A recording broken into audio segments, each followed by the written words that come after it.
امریکا بیا کومو افغانانو ته ولې ویزې اعلان کړې؟ ویډیو وګورئ او سوله افغان چینل در سره سبسکرایب کړئ.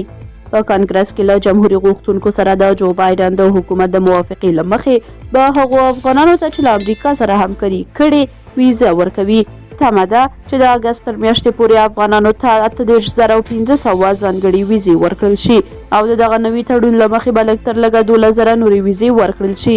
د امریکا د استازو مجلس د بهرنیو اړیکو د کمیټې مشر مایکل ماکال ویلي چې نوی تړون د 12,000 نورو ویزو د ورکولو اجازه ورکوي، خو د جو بایدن ادارې او په سینا کې د جمهوریت غوښتونکو استازو د 10,000 نورو ویزو د صادرولو غوښتنه کړې وه.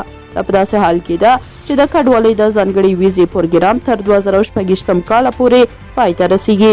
ویل کېږي چې د اضافي ویزو شمیر د امریکا د پخوانیو افغان شریکانو له غوښتنې سره سم شوی دی. یو شمیر امریکایي چارواکو چې نه غوښتل نوم یې واخیستل شي رویټرز ته ویلي چې د مارچ تر لومړۍ نیټې پورې د هغو افغانانو شمیر چې ویزو ته انتظار باسي له 80,000 څخه زیات و چې 1/4 برخه یې وروستۍ مرکې ته بلل شوي دي. افغانانو ته د لا زیاتو ویزو ورکولو هوکړه په داسې حال کې کیږي چې داسې اسناد خپاره شوي دي چې د طالبانو د واکمنۍ له پیل راهیسې د پخواني حکومت سلګونه امنیتي چارواکي او سرتیري نیول شوي، شکنجه شوي او وژل شوي دي.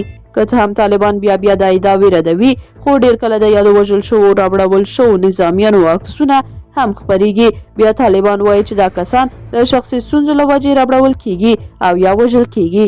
ډیر لاملونه دي چې ډیر خلک د افغانستان څخه د وتلو په لټه کې دي.